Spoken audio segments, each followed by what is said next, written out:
दस्तूर हयात और मंशूर ज़िंदगी बन जाती है। लेकिन अगर अल्लाह तबारक व तआला किसी चीज़ का बार बार तज़किरा फरमाए तो माना यह है कि उसकी हमें बहुत ही ज़्यादा ज़रूरत है। उन चीज़ों में से एक चीज़ सब्र है। कुरान पाक ने 100 से ज़्यादा मरतबा सब्र का तज़किरा फरमाया। इतनी बड़ी बात को समझिएगा कि 100 से ज़्यादा मरतबा कुरान पाक ने तज़किरा किया है सब्र का, और मुख्तलिफ अंदाज में। कहीं फरमाया कि वबश्शिर साबिरीन, ए महबूब सब्र करने वालों को खुशखबरी सुना दीजिए। कहीं फरमाया इन्नल्लाह माअस साबिरीन, बेशक अल्लाह सब्र करने वालों के साथ।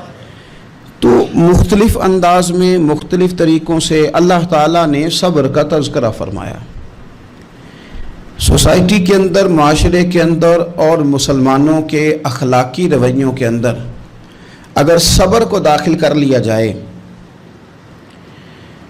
तो हम महसूस करेंगे कि हमारी ज़िंदगी ना सिर्फ ये कि आसान हो गई है बल्कि मोहब्बतों वाली हो गई है, चाहतों वाली हो गई है। हमारे रिश्ते एक दूसरे से टूट नहीं रहे बल्कि बनना शुरू हो गए। थोड़ा सा सब्र बहुत सारी चीज़ों को टूटने से बचा लेता है। कुरान मजीद की जो आयत करीमा मैंने तिलावत की, ये सूरह आले इमरान की आखिरी आयत है। अल्लाह ताला ने फरमाया या अय्युहल्लज़ीना आमनुस्बिरू वसाबिरू, ऐ ईमान वालो सब्र करो साबिर बनो। ऐ ईमान वालो सब्र करो और साबिर बनो। क्या मतलब? पहले सब्र का मतलब ये है कि अगर तुम्हें कोई ज़ाती तकलीफ़ पहुँचे तो उस पर सब्र करो। वसाबिरू, इसका माना यह है कि अगर दुश्मन के मुकाबले में किसी और की तरफ से कोई तकलीफ़ आए तो उस पर भी सब्र करो। फिर फरमाया वराबितू, और हमेशा कमर बस्ता रहो, इस्लामी सरहदों के पहरेदार रहो। वत्तकुल्लाह, अल्लाह से डरते रहो। लअल्लकुम तुफलिहून, इस उम्मीद पर कि अल्लाह तुम्हें कामयाबी अता फरमा दे, तुम फलाह पा जाओ। या अय्युहल्लज़ीना आमनुस्बिरू वसाबिरू, ऐ ईमान वालो सब्र करो और साबिर बनो। सब्र करो, साबिर रहो, यानी जो ज़ाती तकलीफ़ आए उस पर भी सब्र करो। और मुसाबरा का माना सामने से आने वाली तकलीफ़। अगर बीमारी आ गई, कोई परेशानी आ गई, कहीं कोई अपना दुनिया से चला गया तो ये ज़ाती तकलीफ़ है, इस पर भी सब्र करना। और अगर अपनों ने, बेगानों ने कोई तकलीफ़ पहुंचा दी, कोई अज़ियत दे दी, वो अज़ियत कई सूरतों में हो सकती है। ताना भी एक अज़ियत है, तंज भी एक अज़ियत है। किसी शख्स के बारे में गलत कलिमा कहना भी एक अज़ियत है। और मुकाबले में खड़े हो जाना, लड़ाई करना, ये भी एक अज़ियत है। इस पर भी सब्र करो। वराबितू, और इस तरह करो कि कमर बस्ता रहो, जद्दोजहद करते रहो। वत्तकुल्लाह, अल्लाह से डरो। लअल्लकुम तुफलिहून, ताकि तुम कामयाब हो जाओ। सब्र जब आप करते हैं ना और सब्र का इरादा करते हैं तो अल्लाह ताला सब्र की तौफीक भी अता फरमाता है। हमने ये देखा है कि हमारे पास नेमतों की कमी नहीं, हमारे फ्रीज़र खुराक से भरे हुए हैं। हमारे दस्तरखानों पे अनवा अक़साम की चीज़ें चुनी हुई हैं। हमारी अलमारियों में कई हमारे लिबास तैयार शुदा लटके हुए हैं। हमारी जेबों में हमारी ज़रूरत का सरमाया अल्लाह ने हमें दे दिया है। लेकिन इसके बावजूद जो लोग एक दूसरे से प्यार नहीं कर पा रहे, जो एक दूसरे के करीब नहीं जा पा रहे, तो उसकी वजह यह है कि सब्र नहीं रहा, हौसला नहीं रहा, किसी चीज़ को बर्दाश्त करना हमारे मिजाज का हिस्सा ही नहीं रहा। और फिर चूँकि उम्मत मुस्लिमा ने इनकलाब बर्पा करना था, दुनिया को पैगाम हक देना था, अगर इनके अंदर हौसला ही नहीं होगा, अगर इन्हें सब्र ही नहीं करना आएगा, इस्तकामत ही नहीं होगी, कहीं रुकना ही नहीं आएगा, तो ये मैदानों को सर कैसे करेंगे? कामयाबियाँ कैसे इनका मुकद्दर बनेंगी? रमज़ान मुबारक में भी माहौल ये हो कि इफ्तारी से 1 घंटा पहले नज़र पूरी टिक जाए घड़ी पे और थोड़ा सा भी सब्र मुश्किल हो। और रमज़ान मुबारक में सहरी के वक्त में अगर दही वाली दुकान पे भी झगड़ा ही हो रहा हो, और शाम को सामान खरीदने में भी अगर बहस ही हो रही हो, तकरार हो, झगड़ा हो, तो फिर सीखा क्या? फिर वो जो हमें तरबियत दी जा रही थी कि हमने सब्र करना है, तो फिर हमने उसमें हासिल क्या किया? हदीस पाक सुनेंगे, आपकी तबीयत बड़ी ठंडी होगी। मेरे नबी पाक सल्लल्लाहु ताला अलैहि वसल्लम ने इरशाद फरमाते हैं कि जो बंदा सवाल से बचना चाहेगा, इरादा करेगा अल्लाह मैंने किसी से नहीं मांगना, फरमाया जो सवाल से बचना चाहेगा रब उसे सवाल से बचा लेगा। और जो लोगों से बेनियाज होना चाहेगा, कहेगा या अल्लाह मुझे दुनियादारों का मोहताज ना बनाओ, अपनी बारगाह से अता फरमा। जो लोगों से बेनियाज होना चाहेगा अल्लाह लोगों से बेनियाज कर देगा। और फरमाया जो सब्र का इरादा करेगा अल्लाह उसे सब्र की तौफीक भी अता फरमा देगा। इरादा तो करे, प्रोग्राम तो बनाए, तौफीक तो अल्लाह देगा। जो सब्र का इरादा करेगा अल्लाह सब्र की तौफीक भी अता कर देगा। और हुजूर सल्लल्लाहु ताला अलैहि वसल्लम फरमाने लगे, याद रखो किसी बंदे को जो बेहतरीन तोहफा दिया गया है ना, अगर किसी को कोई बेहतरीन अतिया मिला है तो फिर अल्लाह ताला ने उसे सब्र अता फरमाया है। ये बेहतरीन तोहफा है, इससे ज़िंदगी सवर जाती है, इससे इंसान बावकार और मुतमईन हो जाता है, इससे उसके शब रोज़ आसानी से बीतते हैं, वो दुनिया की पगडंडियों से आसानी से गुजर के अल्लाह की बारगाह है आली मर्तबत में सरखुरू होकर हाजिर हो जाता है। लेकिन अगर बेहौसला हो, सब्र ना हो, फिर नुकसान रोज़ बरोज़ बढ़ता है। और फिर मेरे रसूल पाक सल्लल्लाहु ताला अलैहि वसल्लम इरशाद फरमाते हैं कि असल बात यह है कि अल्लाह ताला ना किसी बंदे का दर्जा बुलंद करने का इरादा फरमाता है, लेकिन उसके अमाल इस तरह के नहीं होते कि उसका दर्जा बुलंद किया जाए। अब रब क्या करता है, अल्लाह ताला उसको माल की, जान की, औलाद की किसी मुश्किल में डाल देता है। उस मुसीबत पर वो बंदा सब्र करता है तो अल्लाह ताला उसका दर्जा बुलंद फरमा देता है। अमाल इस काबिल नहीं थे कि दर्जात बुलंद हों, वो आमाल की बुनियाद पर नहीं कर सकता था तो अल्लाह ने किसी मुश्किल में डाल के ना अपने फजल से दर्जा बुलंद कर दिया। अब जो राह तरीक़त का मुसाफिर था, जो सलूक की मनाजिल तय कर रहा था, जो अल्लाह रसूल के करीब जाने चाह रहा था, उसके लिए कितनी आसानी हो गई कि मुजाहिदा तो ज़्यादा ना कर सका, कसरत से नफली सौमो सलात का बंदोबस्त तो ना कर सका, थोड़ा सा सब्र किया, रब ने अपना और अपने महबूब का कुर्ब अता फरमा दिया। तो ये तो आप सब्र करने के लिए जब निकले हैं तो आपने तो रब रसूल को पा लिया। ये सब्र तो वो वाला सफ़र है जिसकी जो मंजिल है वो अल्लाह रसूल का कुर्ब है। हम लोग थोड़ी थोड़ी बातों में हौसला हार जाते हैं, सब्र छोड़ जाते हैं, परेशानी बढ़ जाती है, पता नहीं ऐसे महसूस होता है कि जैसे यही बंदा दुनिया का सबसे दुखी बंदा है। तो एक तो ये कि ज़ाती हैसियत से सब्र करें, एक ये कि फिर दुश्मन का जब मुकाबला हो, आमन नुस्बिरु व साबिरु, आपका जब मुकाबला सामने किसी के साथ हो तो फिर तीर, तलवारें, असलहा, बंदूकें ये नहीं ज़्यादा लड़ती, मैदानों में हौसले लड़ते हैं, मैदानों में सब्र लड़ता है, मैदानों के अंदर तवानाइयाँ लड़ती हैं। मैदान करबला के अंदर कोई मुकाबला नहीं था तीर का तीर के साथ, तलवार का तलवार के साथ कोई मुकाबला नहीं था। मैदान करबला के अंदर जुल्म का सब्र से मुकाबला था। फतह के डंके यजीद ने बजाए थे, जश्न इब्ने ज़ियाद ने मनाया था, लेकिन क़यामत तक अल्लाह ने जो फतह अता फरमाई है तो वो हुसैन इब्ने अली के सब्र को अता फरमाई, वो सैयदना इमाम अली मकाम के सब्र को मिली। अजीज़ भाई, सब्र ही हमेशा फाते होता है, सब्र ही जीता करता है, सब्र ही कामयाबियां देता है, नतीजे सब्र के निकलते हैं, सब्र के हौसले के नतीजे होते हैं।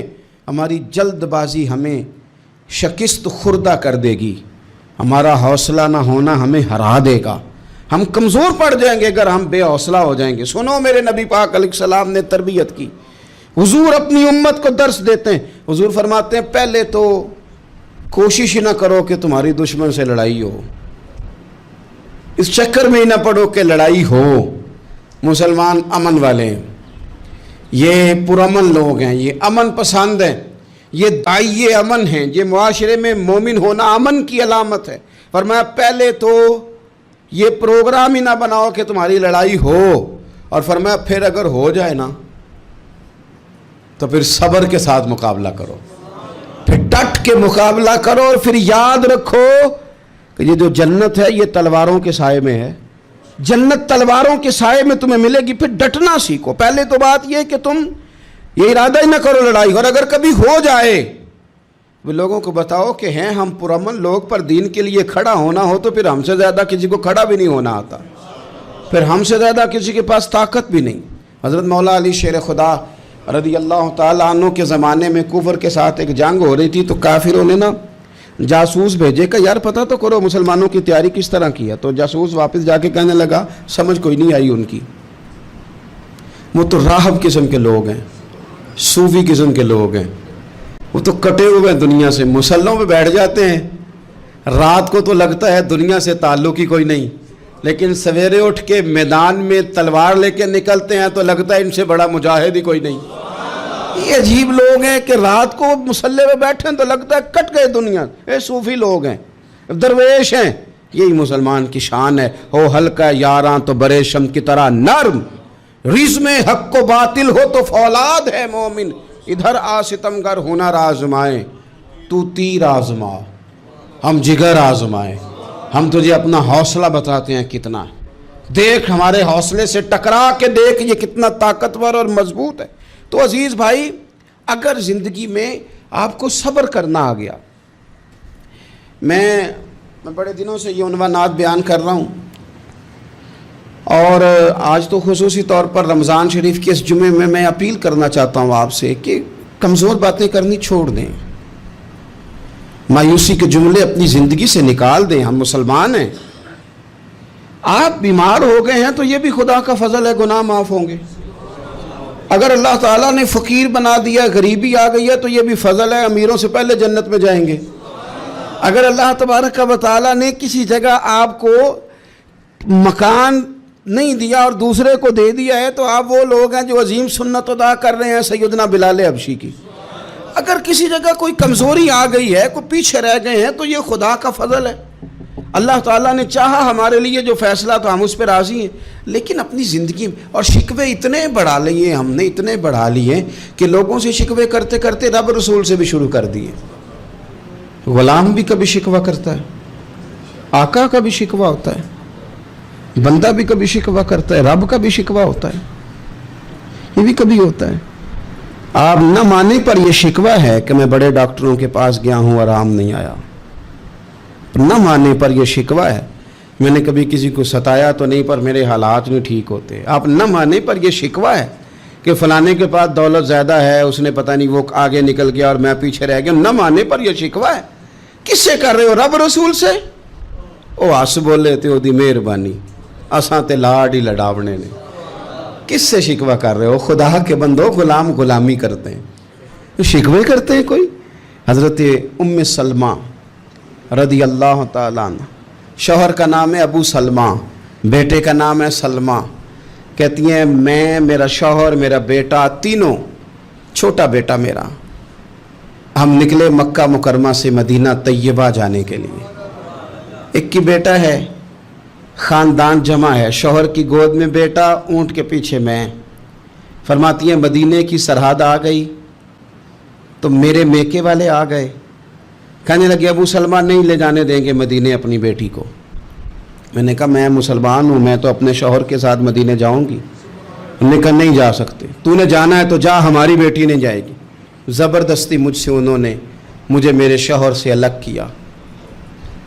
کہتی ہیں پھر میرے شوہر کے قبیلے والے آ گئے، وہ کہنے لگے اگر تم اپنی بیٹی کو نہیں نہ جانے دیتے تو یہ جو ہمارا پوتا ہے یہ ہماری نسل ہے، تمہارا نہیں، اسے ہم نہیں جانے دیں گے۔ وہ بچہ اپنی طرف کھینچتے تھے، میں اپنی طرف کھینچتی تھی، مدینے کی سرحد پہ۔ یہ جھگڑا زمین کے لیے نہیں ہو رہا، مکان کے لیے نہیں ہو رہا، حضور کے مدینے جانے کے لیے ہو رہا، حضور کے مدینے جانے کے لیے ہو رہا، مدینے جانے کے لیے ہو رہا۔ لنگ کئی مہینے تے برس گئے تے تیری دید نو دیدے ہی ترس گئے۔ انہوں نے بچہ کھینچا، میں نے اپنی طرف کھینچا، میرے بچے کا بازو اتر گیا۔ فرماتی ہیں میرے شوہر مدینے چلے گئے، بیٹا میرا मेरे ससुराल वाले ले गए, मुझे मेके वाले ले गए। आज भी कुछ सियाने बंदे कहते हैं इसको निकाल दो और बच्चे छीन लो। उनका भी ख्याल था कि बेटा ले जाएंगे ना तो अबू सलमा भी मदीने से वापस आ जाएगा, ये भी वापस आ जाएगी। और यार इतना बड़ा भी जालिम कोई नहीं होगा जो माँ बाप से बच्चे जुदा करे। फरमाती हैं कि वो ले गए छीन के, मैं मेके चली गई। लोग रोटी खाते थे, मेरे हलक से नहीं गुजरती थी। ज़माना सोया करता था, मैं सो नहीं पाती थी। बेटा कहाँ, शौहर कहाँ, मैं कहाँ। उम्मे सलमा कितनी देर तकलीफ़ काटी। जनाब उम्मे सलमा कहने लगी, लोगों 1-2 दिन नहीं, पूरा साल बीत गया, पूरा साल। पर जे सोना ही मेरे दुख विच राज़ी, जे सोना ही मारो मारो मैनू मार मुकाओ, मैं कोई उज़र ना पेश ले आवा, और जे सोना ही मेरे दुख विच राज़ी, फिर सुख नू चुल्हे डावा। फरमाया साल बीत गया, लोग सुबह उठ के काम काज पे लग जाते, कपड़े बदलते, ड्यूटियां करते, और मैं सवेरे उठ के उस जगह आ जाती जहाँ मेरा शौहर और मेरा बेटा बिछड़ा था। मैं सारा दिन रोती, आहुजारी करती, हुजूर के मदीने की तरफ मुंह करके मैं तड़पती। साल बीत गया, साल, एक हफ्ता नहीं निकलता बच्चों के बगैर। बड़े बड़े सियाने लोग परदेश जाते हैं तो बच्चों की फ़ोटो देख देख के रोते हैं, लेकिन कहती हैं माँ थी, बेटा बिछड़ा और फिर बेटा बीमार हो और माँ से जुदा हो, कितनी तकलीफ़ का मंज़र है। आप फरमाती हैं कि 1 साल बीत गया और मैंने किसी की मिन्नत नहीं की, मैंने कोई शिकवा नहीं किया, इसलिए कि जिस हाल में रब रसूल रखें। ये हौसला, ये सब्र, ये तवानाई। 1 साल के बाद मेरे चचा का बेटा मेरे पास से गुजरा, तड़पते देख कर कहने लगा, मेरी बहन तू सारा दिन रोती रहती है। तो मैंने कहा भाई तुम्हें क्या बताऊं, इसका शौहर चला जाए, बेटा जुदा हो जाए, वो क्या करेगी। फरमाते उसने जाके मेरे बाप से, अपने वालिद से, मेरे ख़ानदान वालों से कहा इसकी सज़ा कब ख़त्म होगी। इस गरीबनी का कसूर ये है कि ये मदीने वाले का कलमा पढ़ती है, इसकी गलती ये है कि ये मुसलमान हो गई है, दीन हक कबूल कर लिया, क्यों नहीं तुम ख्याल करते। कहते उनके दिल नरम हुए, वो रजामंद हुए मुझे मदीने जाने पे। फिर उसने कोशिश की मेरे ससुराल पैगाम भेजे, कब बस करो, और बच्चा तो चिड़िया का जुदा हो जाए तो वह तड़पा करती है, और तुमने एक जीती जागती माँ का बेटा जुदा किया है। वो भी नरम हुए, रब ने असबाब बनाए, मेरा बेटा मुझे मिला। कहने लगे तू रह जा। मैंने कहा नहीं, तुम मुसलमान नहीं हो, तुम्हें पता नहीं ना, मैं यहाँ नहीं रह सकती, मुझे मदीने ही जाना है। अकेली इतना सफ़र, जंगलों का रास्ता, पहाड़ी रास्ता तय कर लोगी। मैंने कहा मैं कर लूँगी। जिन्हों वेख के ठर दियाँ अखियाँ ने, तो जिन्हों वेख के ठर दा सीना है। रब्बा तेरी सारी खुदाई च एक की तो शहर मदीना है। कहती मैं ऊँट पे बैठी, बेटा मैंने गोद में बिठा लिया, मैं सफ़र करने लगी, पर दिल में खटका था कि इतना लंबा सफ़र, बेटा छोटा है, कैसे करूँगी। कहते मुझे उस्मान बिन तला मिल गए, कहने लगे कहाँ जा रही हो बहन। मैंने कहा मदीने। कहने अकेले जाओगी। मैंने कहा जाना तो है ना, कोई साथ चले न चले, पर शहर रसूल तो जाना है ना। आप फरमाती हैं मैंने उस्मान बिन तलहा से नेक बंदा कोई नहीं देखा, मेरे ऊँट की लगाम थाम ली। जब मुझे ऊँट पे बिठाते थे ना, ऊँट बिठा के चले जाते थे, मैं बैठ जाती थी तो आके लगाम थामते थे। जब कहीं मुझे उतारते थे तो ऊँट बिठा के चले जाते थे, मैं उतर जाती थी तो ऊँट को बांधते थे। सोना होता था तो ऊँट बिठा देते, मैं उतर जाती, वो दूर जाके लेट जाते। फरमाती थी फिर मेरे लिए मेरे रब ने असबाब पैदा किए और मैं मदीना पहुंची, मैं शौहर से मिली, और लोगों मेरे नसीब देखो, मैं रहने कहाँ लगी, हुजूर के मदीने में, शहर रसूल में, शहर रह पाए नजर होश में आ, ये कुव्वे नबी है। मैं हुजूर के हरम की ज़मीन और कदम रख के चलना, अरे सर का मौका है ओ जाने वाले, मदीने के खित्ते खुदा तुझको रखे, गरीबों फ़कीरों के ठहराने वाले। कहती है मैं वहाँ बसने लगी। आप फरमाती है मुसलमानों, शायद मुझसे ज़्यादा तकलीफ़ किसी ने न सही हो, पर देखो 1 साल पूरा मैं तकलीफ़ में रही, और जब मेरा सब्र साल को पहुँचा, सब्र की उम्र 1 साल हुई, तो फिर रब ने बंदोबस्त किया। फिर मेरे घर वाले भी नरम हो गए, ससुराल वाले भी नरम हो गए, रब ने मेरे आने जाने के लिए एक बंदे का बंदोबस्त भी फरमा दिया। پھر میرا شوہر تک بھی میں پہنچ گئی, مجھے مدینہ الرسول بھی نصیب ہوا. 1 سال میں نے صبر کیا تھا, رب نے مجھے مستقل مدینے کا ٹھکانہ عطا فرما دیا. لیکن جو بندہ صبر ہی نہ کر پائے, جو صبر ہی نہ, جو کہ جی بڑی دور سے آیا ہوں, بڑی دیر ہو گئی, بڑا ٹائم ہو گیا, کب جا کے مسئلہ حل ہوگا, وہ جو آپ نے بتایا تھا وہ تعویذ کب اثر کرے گا, وہ دعا کب قبول ہوگی, وہ فلانا معاملہ کب, بھئی یہ ڈیٹ تو آپ کو رب رسول ہی دے سکتے ہیں. بندہ تو کوئی اطلاع ہی دے گا, پیغام ہی دے گا, دعا ہی کرے گا. اگر زندگی میں حوصلہ ہی نہیں ہوگا, اگر آپ کو یہ قرار ہی نہیں آئے گا, ٹھہرنا ہی نہیں آئے گا کسی میدان میں. دیکھیں کچھ ایسی اذیتیں ہوتی ہیں جو اذیت ناک ہوتی ہیں, لیکن اگر غلامی میں آ جائے نا آپ تو وہ اذیت ناک نہیں ہوتی, اس چبھن میں مزہ آنے لگتا ہے. کئی درد بھی مزیدار ہوتے ہیں, کئی درد بھی, کبھی زخم ٹھیک ہونے پہ آ جائے نا تو اسے چھیڑو تو مزہ آتا ہے, اس لیے کہ کچھ درد بھی مزیدار ہوتے ہیں. آتش سے کسی نے کہا تو روتا بڑا ہے, اس نے کہا محبوب کی یاد میں تڑپتا ہوں, ابھی تو ایک دل ہے, میرے تو خواہش تھی کبھی 2 ہوتے نا تو صحیح کر کے تڑپتا. رب نے دل ایک بنایا, کہتا وہ مزہ دیا ہے تڑپنے کہ میری آرزو ہے یا رب میرے دونوں پہلوؤں میں دل بے قرار ہوتا. درد میں بھی مزہ ہے, پر شرط یہ ہے کہ لوگ درد میں بھی جینا سیکھیں. ہم نہ آرام میں جینا چاہتے ہیں, پنکھے کے نیچے جینا چاہتے ہیں. کاش کہ ہمیں صحرا میں بھی نیند کا مزہ لینے کا طریقہ آئے, پھر زندگی کے سارے راستے آسان ہیں, پھر اقرا بھی مشکل نہیں. لیکن چونکہ حوصلہ نہیں, صبر نہیں, وہ والا قرار نہیں جو ایک مسلمان سے رب رسول کا مطالبہ ہے. حدیبیہ کے موقع پہ نا نبی پاک صلی اللہ علیہ وسلم نے جو شرطیں کافروں کے ساتھ طے کی تھی نا, حضور نے نور بصیرت سے کی تھی نا, تو انہی شرطوں نے پھر فتح کے باب کھول دیے. ان فتحنا لک فتحا مبینا. ایک شرط یہ تھی کہ اگر کوئی مسلمان مدینے سے مکے آئے گا تو مکے والے واپس نہیں کریں گے, رکھ لیں گے. پھر غور کریں, کوئی مسلمان اگر مدینے سے مکے آئے گا تو مکے والے واپس نہیں کریں گے, اور اگر کوئی بندہ مسلمان اپنے آقا کی مرضی کے بغیر مسلمان ہو جائے اور وہاں سے وہ مدینے آئے گا تو حضور پناہ نہیں دیں گے. تو میرے بھائی, محبوب کی طرف سے آنے والا نہ صرف سوکھ ہی نہیں قبول کرنا چاہیے, دکھ بھی قبول کرنا چاہیے, دکھ بھی قبول کرنا چاہیے. ہمارا یہ مسئلہ ہے کہ ہم نہ میٹھی میٹھی کے قائل ہیں, کڑوی کڑوی کے قائل نہیں. اگر وہ کبھی دکھ دے نا تو محبوب کا دکھ بھی سکھ سمجھ کے قبول کرو. ہاں اس کی طرف سے کانٹا ہے کبھی تو اسے پھول سمجھ کے قبول کرو, وہ چبھے گا نہیں, انشاءاللہ مزہ ہی دے گا, وہ قبول تو کرو نا. تو اب حضرت ابو بصیر رضی اللہ تعالیٰ عنہ ایک صحابی تھے, ایک تو حضرت ابو جندل رضی اللہ تعالیٰ عنہ تھے نا, تو وہ تو حدیبیہ میں آ گئے. حضور مجھے لے جائیں, تو نبی پاک نے فرمایا میں نے وعدہ کر لیا ہے, ان کو بھی حضور نے واپس بھیج دیا. اور یہ بیچارے نا اپنے آقا کی جیل توڑ کے مکے سے بھاگ کے مدینے آئے.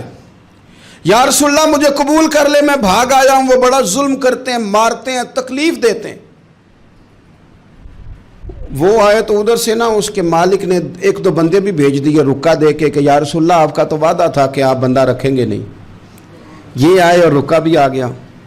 اب ذرا منظر کو سمجھے. ہمارا تو یہ مسئلہ ہے کہ کہتے ہیں کہ میری 99 باتیں مانی ہیں, ایک نہیں مانی, لہذا میرا تعلق ہی کوئی نہیں. لیکن یہاں کیا کیفیت ہے, بندہ رو رہا ہے, تڑپ رہا ہے, حضور میں مار سے بچتا ہوا آیا ہوں, جیل توڑ کے آیا ہوں, مجھے قبول کر لیں. ادھر رکا آ گیا کہ آپ کا وعدہ تھا رکھیں گے نہیں. اب یہ کتنا مشکل مسئلہ ہے, لیکن رسول پاک علیہ السلام نے فرمایا ابو بصیر میں نے وعدہ کیا یار تجھے واپس جانا پڑے گا. ہوئے لوگ تو کہتے ہیں نا کہ وہ پیر صاحب نے کہا تھا تو میرا کام نہیں ہوا, لہذا میری بیعت ہی گئی, چھٹی ہو گئی. ماحول ہی بڑا عجیب ہے. حضور نے فرمایا واپس جا, لیکن جے کر یار دے نام دا ملے مینا, پھر انہوں چولی پا لئیے مینے نو پنجے سٹیے نا. جے کر یار دے نام دا, سامنے والے نے تانا سمجھ کے دیا تھا پر یار کے نام کا تھا نا, اس نے کہا لا صحیح سونے کے نام کا ہے نا, تانا ہوا تو کیا ہوا. جے کر یار دے نام دا ملے مینا, انہوں چولی پا لئیے پنجے سٹیے نا. تے جے کر یار دے نام دی ملے سولی, پھر جھوٹا جھوٹ لئیے تے پیچھے ہٹیے نا.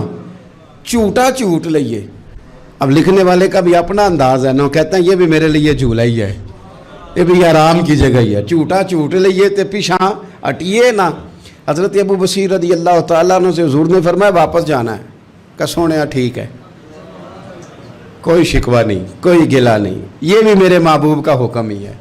اور کیا بات ہے، میرے نبی وعدوں کے پکے ہیں، کیا بات ہے، حضور نے جو کہا کر کے دکھایا۔ کہتے ہیں میں واپس جا رہا تھا، ایک دو بندے ساتھ تھے، جب مدینے کی حد گزر گئی نا، حضور نے تو کہا تھا نا مدینے میں پناہ نہیں دینی، تو میں نے اس سے کہا یار تلوار بڑی سونی ہے، ذرا دکھانا۔ اس نے دکھائی تو ایک کی میں نے گردن کاٹ دی، دوسرا ویسے ہی بھاگ گیا، اور بھاگ کے حضور کے پاس آیا، جی اس نے تو مار دیا۔ تو سرکار فرمانے لگے میں نے تو وعدہ پورا کیا تھا نا، تم سے نہیں سنبھالا گیا تو معاملہ تمہارا ہے۔ اب حضرت ابو بصیر رضی اللہ تعالیٰ عنہ واپس آئے، عرض کی حضور اب میرے لیے کیا حکم ہے؟ حضور نے فرمایا میاں حکم وہی ہے، مدینے میں ہم نہیں رکھ سکتے، تم مدینے میں صحابہ تھے نا، حضور کی باتوں سے خوشبو لیتے تھے، مدینے میں نہیں رکھ سکتے۔ حضرت ابو بصیر کہتے ہیں میں مدینے کی سرحد سے نکل گیا، اس جگہ چلا گیا جو نہ مکے کی ریاست میں تھا نہ مدینے کی، ایک مقام ایس تھا جہاں میٹھے پانی کے کنویں تھے، وہاں رہنے لگا۔ حضرت ابو جندل کو پتہ چلا کہ ایک نیا ٹھکانہ بن گیا، وہ بھی جیل توڑ کے آ گئے، 70 بندے آ گئے، وہاں سے قافلے گزرتے تھے کافروں کے، یہ بھی مسلمانوں کو تنگ کرتے تھے، اگر مکے سے کوئی قافلہ گزرتا تھا تو ہم نے بھی ان کو پکڑا، کافر کا مال مال غنیمت اسباب بن گیا۔ اور وہ جب قافلہ لے کے آتے تھے تو ڈرے ہوتے تھے، اور ان کو تو ستایا تھا نا، کہتے ہمیں ستایا بڑا تھا، ہم تو انقلابی بن گئے تھے، ہم تو رکھ لیتے نا، بڑی منت کرتے، بڑی جان مشکل سے چھڑاتے، 70 بندے ہو گئے، پھر 300 ہو گئے۔ تب وہ بصیر کہتے ہیں دنیا مدینے جاتی تھی لیکن ہم تڑپتے تھے، ہم تڑپتے تھے، روت لنگ گئی ہے پھر باہر آندی، تے چٹھیاں مدینے آئیاں نہیں، ہم تڑپتے تھے کہ یار کوئی موقع ملے، روز رات کو روتے تڑپتے۔ 300 انقلابیوں کا جتھا صبر سے بیٹھا ہے مدینے کی سرحد پہ، اندر آنے کی اجازت نہیں، پر غلامی میں روز اضافہ ہو رہا ہے۔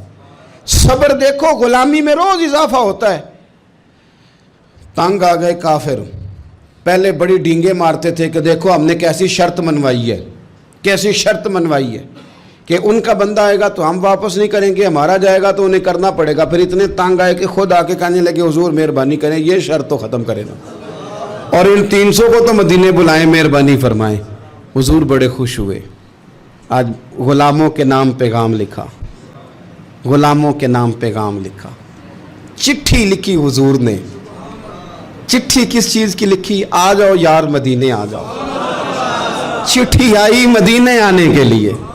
حضرت ابو بصیر کے نام چٹھی گئی، آ جا یار مدینے، آ جا تیرے نام پیغام سب لائی ہے سرکار نبی سے، اور آیا ہے بلاوا مجھے دربار نبی سے۔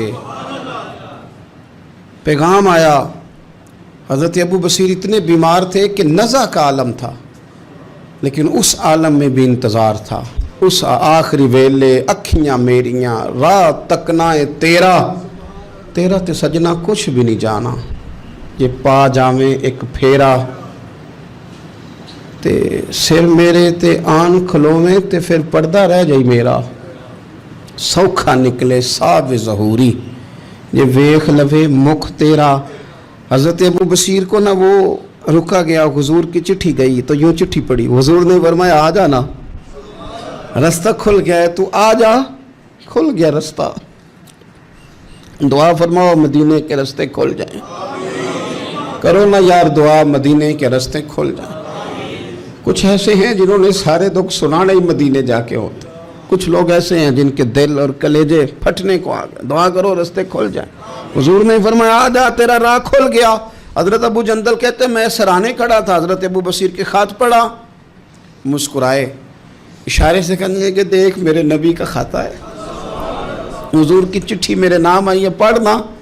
میں نے بھی پڑھی، پہلے روئے، پھر کلمہ پڑھا، پھر میرا ہاتھ تھاما، روح ہی پرواز کر گئی ہمیشہ کے لیے، ہمیشہ کے لیے۔ وہ ظاہری جسم کے ساتھ تو مدینے نہ پہنچے، پر قبر میں گئے تو مدینے والے کی زیارت نصیب ہو گئی، قبر میں حضور کی زیارت نصیب ہو گئی، قبر میں۔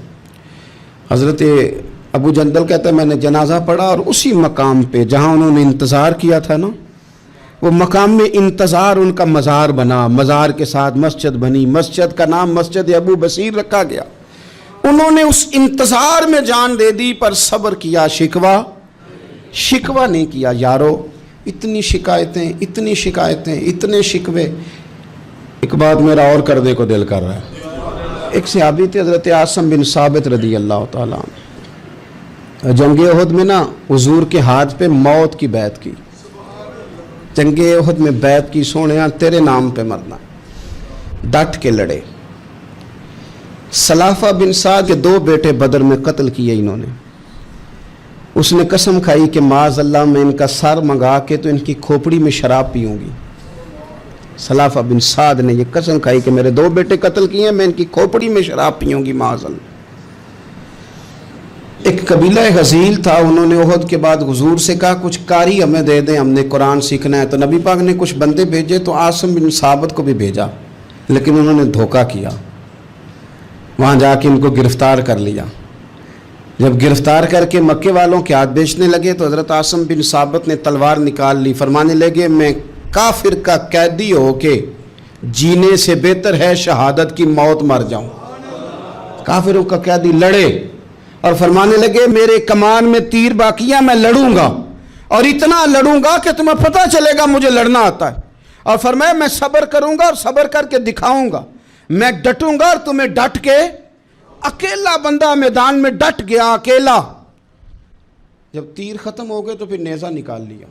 ये बात आपको इसलिए समझा रहा हूं कि कुछ लोग कहते हैं जी मैं अकेला क्या करूं, तो ये आखिर में याद रखें कि सब्र आपने करना है चाहे अकेले भी रह जाएं, हौसला करना है चाहे अकेले भी रह जाएं। अकेले लड़े, तीर खत्म हो गए तो नेज़ा निकाल लिया, खूब लड़े। अब उसने कसम खाई थी कि मैंने इनकी खोपड़ी पे माज़ अल्लाह खोपड़ी मंगानी है, सर मंगाना है। और ये जो ले जा रहे थे धोखे के साथ, ये भी बेचने ले जा रहे थे। तो जब थक गए ना और चारों जानिब से जिस्म में तीर पे वस्त हो गए तो दुआ मांगी। अकेला बंदा और सब्र का मकाम, दुआ मांगी, कहा अल्लाह मैंने आखिरी दम तक तेरे दीन की हिफाजत की है, अब तू मेरे जिस्म की हिफाजत करना, इनके हथे ना चढ़ जाए मेरा जिस्म। हज़रत आसिम बिन साबित रदी अल्लाह ताला अन्हु शहीद हो गए। काफिर करीब गए जिस्म पकड़ने के लिए, गिरफ्तार करने के लिए, सर काटने के लिए, तो शहद की मक्खियाँ आ गई, पूरे जिस्म पे कब्जा कर लिया। करीब जाते तो मक्खियाँ लड़ती, कहने लगे पीछे हट जाओ, शाम होगी ना तोड़ जाएंगी, फिर हम सर काट लेंगे। शाम तक चारों जाने बैठे रहे, ना कोई हवा आई, ना कोई बादल बरसा, ना कोई तूफान आया। शाम को इन्होंने उठाना था, एक रेला आया पानी का और जनाब आसिम बिन साबित की लाश मुबारक को बहा के ले गया। खुशबू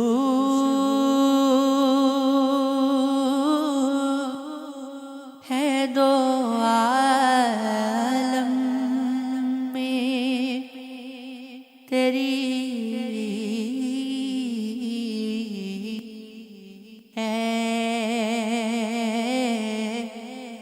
गुले चीदा किस मुँह से बयां हूँ तेरे ओ साफ़े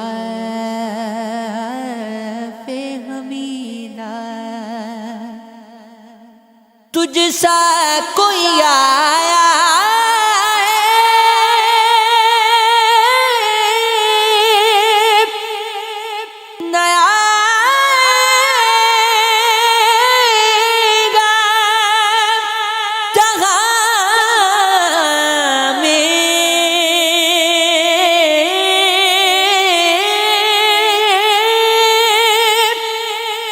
तुझसा कोई आया